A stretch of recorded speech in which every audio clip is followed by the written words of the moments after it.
Have you ever wondered why one woman can absolutely love what you do and what you say, while another one absolutely hates it and is turned off by it?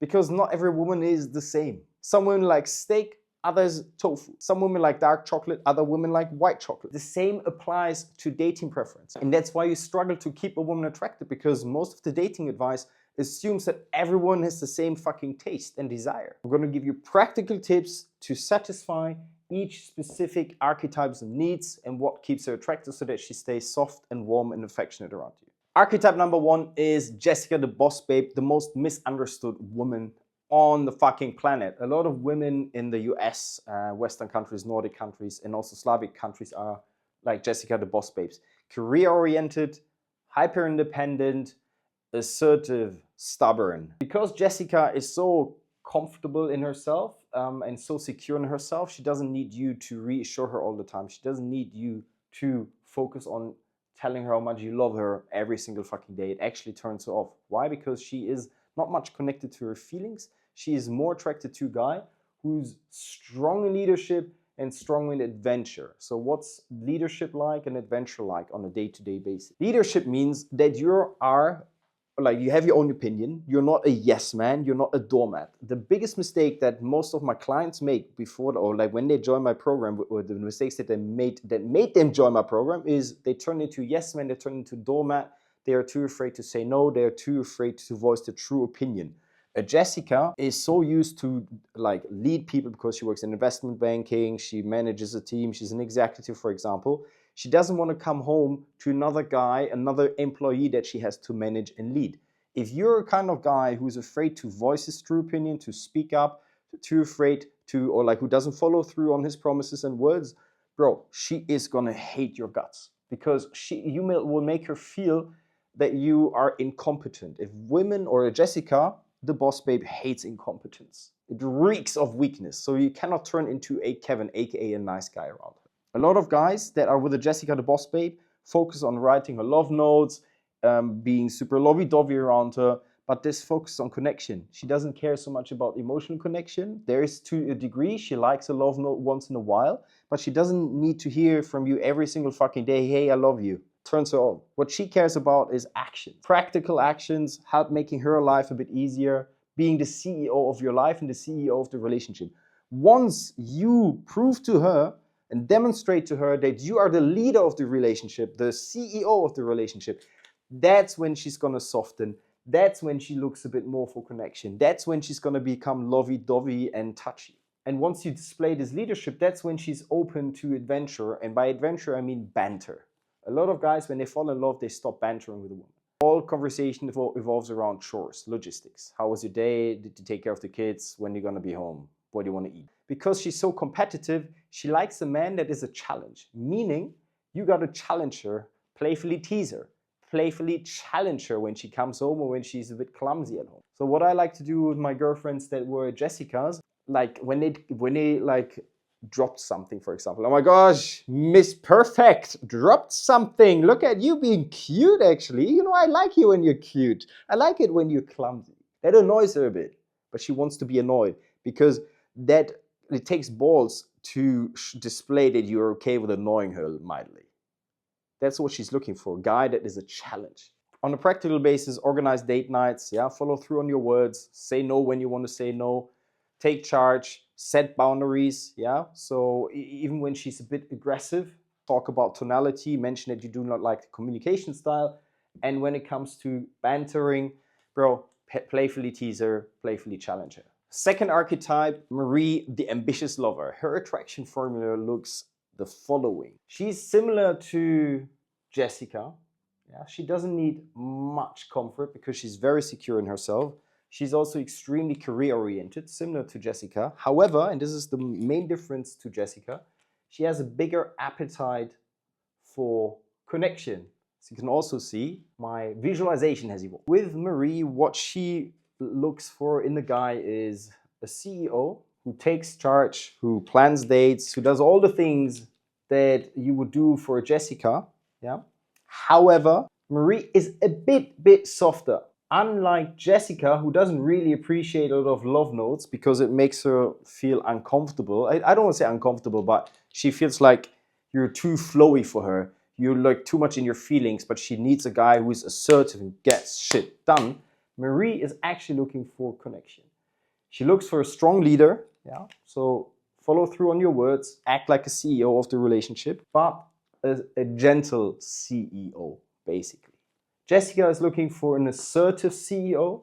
Marie is looking for a gentle CEO. So once in a while, like when if she were to come home and she talks about her bad day and that her boss is a dickhead and he dropped another project on her and she feels overwhelmed, with Marie, you say, I understand, I feel you. Do you want to talk about it? Do you want a hug? And she will say yes. When Jessica comes home and talks about her bad day, like you can give her a quick hug, but she usually wants a solution or she wants her space to figure it out herself. That's the main difference between Jessica and Marie. Her love language, Marie, is definitely more touch compared to Jessica. Jessica, again, needs more space. You will notice that Marie is also more likely to be avoidantly attached. Your conversations with Marie on a day-to-day basis or on a date should evolve around like connection, meaning, hey, what's your vision for life?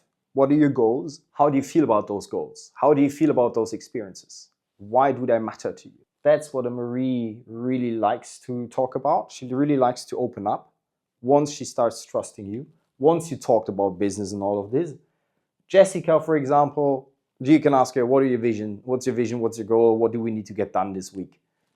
Don't talk too much about her feelings, basically. When it comes to planning dates, for example, with Marie, make it sound like with Jessica, for example, you could say, hey, Jessica, I've got like a little surprise for you. Wear XYZ dress and I'll pick you up at Saturday, 7 p.m., for example.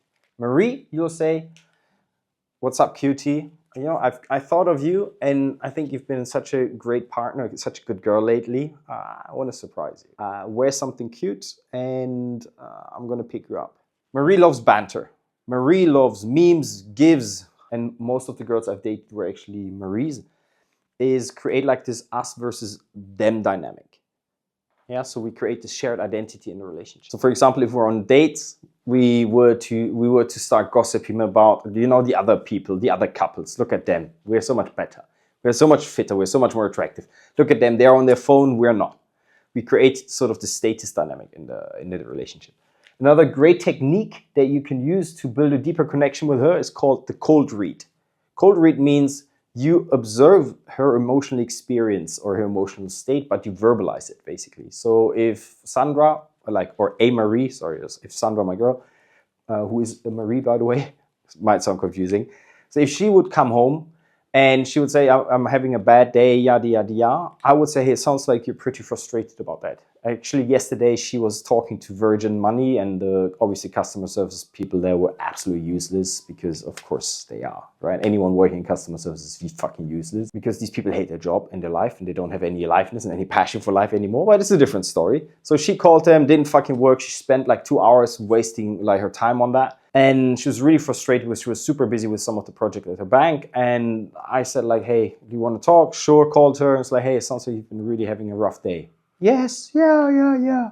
That opened her up because she felt connected. She felt seen and understood. That's what a Marie cares about. By the way, man, if you enjoyed this, you will definitely enjoy my deep dive into my female archetypes. There's a link in the description where you can get my guide. Don't miss out on this. It will save your fucking relationship. The third archetype is the craziest archetype, to be fair, which is called Tiffany the Throat Machine. You know that you're with a Tiffany when you are with someone who loves clubbing, who loves to just enjoy life, who just loves... What you'll notice with Tiffany is that she is not a great partner if you are a business owner or like someone who's quite serious. Why? Because Tiffany is all about having fun. And like if you look at comfort, connection, leadership, she doesn't really need much of that. Predominantly what she cares about is adventure. And by adventure, I mean clubbing, parties, going out to fancy places. She is, from Greek mythology, like a siren. She's going to test the shit out of you because that's her love language. She's extremely witty. She's extremely bantery. and she will always keep you on your toes. Her love language and her attraction formula fundamentally evolves around how much game do you have while in the bedroom. The worst thing you can do to Tiffany, imagine her looking like watching Love Island basically. Do you think a person that watches Love Island is open to have a deep conversation about the meaning of life? No. So with the Tiffany, I would say, bro, contain her chaos. It's super. A lot of guys who experience like a midlife crisis or get divorced, they want to date a lot of Tiffany's because they're fucking fun. Techniques that I would use with Tiffany: playfully teasing her, playfully challenging her, not taking her too serious, viewing her as a little princess that is unique in her own way and it brings a lot of life force to your life, basically. An insane cheat code with her, I would say, is having high energy, high vibration. Don't spend too much time on Netflix and chill. Like, she always wants to experience something. Take her to nice bars, take her to like upbeat places, and give her that feeling of there's always novelty, there's always something new. She chases novelty and dopamine. That's why she's also not the greatest partner, because yeah, I mean, she's always looking for where's the grass is greener on the other side. So you can't be with a Tiffany, a party girl, and be mad at her for not being loyal, because she's extremely loyal to her emotions and only loyal to her emotions. Yeah. So when you're with a Tiffany, have fun, bro. Don't get too attached. She's going to be she's going to be avoidantly attached at first. When she develops feelings, she's going to very much swing to this anxious attachment and turn into a fucking crazy girl. Latinas are like that. Fourth archetype, and this is one of the archetypes that can add so much depth to your life and make you feel something that you've never felt before, which is Kathy the healer. One of my ex-girlfriends was a healer, a Kathy, which is fundamentally the typical Bali girl, crystal girl. Yeah, like deeply spiritual, a bit loco, yeah, a bit crazy in the head, but in a cute way. Kathy needs a lot of comfort and connection. She doesn't need much leadership and not much adventure. Why? Because she's very chill. She's got a very calming and relaxed energy. Adventure for her is a hike, exploring a new city, a new place in the woods, for example. Yeah, yoga retreat, spa days. That's adventure for her. Connection and comfort is most important to her. By comfort, I mean making her feel seen, making her feel like acknowledged. When she comes home from a bad day, for example, she will most likely also work in a 9 to 5 because she's not very ambitious. And she has a bad day, all she wants is like talking to you, yapping for 20 minutes, sending you podcasts about her bad day. Worst thing to do in that moment is to fix her. Say, oh my gosh, she should be doing X, Y, Z. Do not give a solution to anything that she talks about when it comes to emotions. All she wants is yap, yap, yap, yap, yap, yap, yap. Acknowledge her, I understand, I see you, I feel you. Use cold reads. It seems like you going through a tough period. It seems like you're a bit stressed about it, frustrated, whatever the emotional experiences that you can describe there. That makes her feel deeply seen, and that will create like an amazing deep bond with her. Like way less chaotic than Tiffany, but she hates capitalism, or I don't say capitalism, but she doesn't give a fuck about it. She wants to be, when she feels like going to yoga and she wants to grab a matcha latte and she wants to grab a matcha latte with you, she wants you to be there. If you can't because you're so busy, she's going to get annoyed. She feels disconnected, which then will lead to drama, and she feels like you're not listening to her, you're not seeing her. So if you're a business owner, again, or if you're a high achiever in your career, I would recommend that you focus on dating. I personally believe Maries are the best archetypes to date if you are looking for a great partner. If you're looking for fun, Tiffany, and like especially as an ambitious business owner, Jessica, because she can really like push you. Kathy, however, if you're just a flow guy, bro, Kathy is the best one, and these ones I would avoid. Anyways, coming back to this, Kathy loves to talk about the depth of her emotional experience. So when you don't ask her like, what is your vision, babe? What else do you want to do? It's mostly like, how are you feeling today? What's your heart chakra telling you today? What's been the most amazing experience so far in your life? What would be your biggest regret in life? Those are topics Kathy loves to talk about. Never ever get loud with Kathy. Never ever yell. if you say you're gonna do something but you don't do it, it's not a big deal, because she will make a lot of promises but don't follow through because she's in flow state and forgot about it, basically. So I see a lot of guys, a lot of my career guys, when they're with a Kathy, they get so pissed off when she says she's gonna text him or call him at 8 p.m. for example, and then doesn't call. And they're like, oh my gosh, she's disrespecting me. Oh my gosh, is she leaving me? No, she's just flowing, bro. Like, she's somewhere in outer space right now. Like, traveling. So adjust your expectations when it comes to Kathy. And that leads me to the cutest, the most loving archetype, which is Olivia, the hopeless romantic. Kathy is also extremely touchy and loving, by the way, and that she has that in common with Olivia. What's the difference between these two? Because they're very feelings-based and very touchy.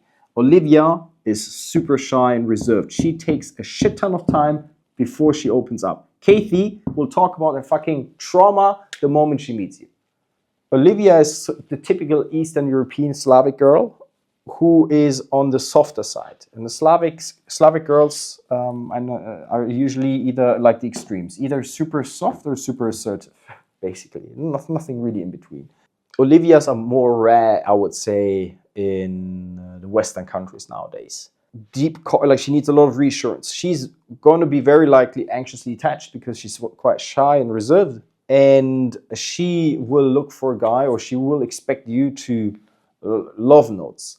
Get her favorite snack regularly. If you say something, if you make a promise, you fucking stick to it. You need to organize things for her because she is deeply submissive. She wants to follow a leader. She doesn't want to be leader herself. She's not going to be extremely ambitious. I'm not saying that she doesn't like to work, but she doesn't have the ambition to become a CEO, unlike Jessica, for example. So career is there to make money and be financially independent to some degree, but she wants, at home, she wants to be a cute girl, a soft girl, and she needs a guy who fucking takes charge, organizes dates, organizes holidays, organizes everything, and tells her what to do. She's going to do it. She loves baking, for example, and she loves like those lovey-dovey notes, flowers, small gifts, make her heart melt. Adventure, like, she doesn't really like banter. Her definition of fun is maybe Netflix and chill and a good series together and like a chilled holiday. For example, give you contrast. Jessica, holiday, work, hiking, activities, plan the entire fucking holiday. Olivia, let's chill. No, we don't need a plan. Yeah, can we chill by the beach, please, by the pool? That's what Olivia wants. Adventure to her and banter is, and this is super, super important, and you'll notice the difference here.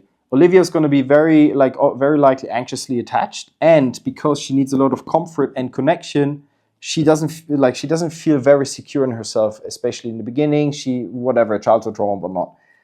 That's why she's not really into banter, because if you playfully tease Olivia by saying, "Oh, look, like you being a troublemaker," and I thought you'd be such a yoga girl. Actually, how come you're working in software development? Let's say, are you okay? Like, you could say this to Jessica, and she would feel challenged, and she would be playfully returning the tennis ball, the verbal tennis ball. Olivia would feel insecure about that. She was like, "Oh my gosh, is there something wrong with me?" Because she needs to work on her self-esteem, basically. So, what do you notice or takeaway for Olivia is be kind to her, be lovey-dovey with her. With the Jessica, for example, somewhat the opposite. Yeah.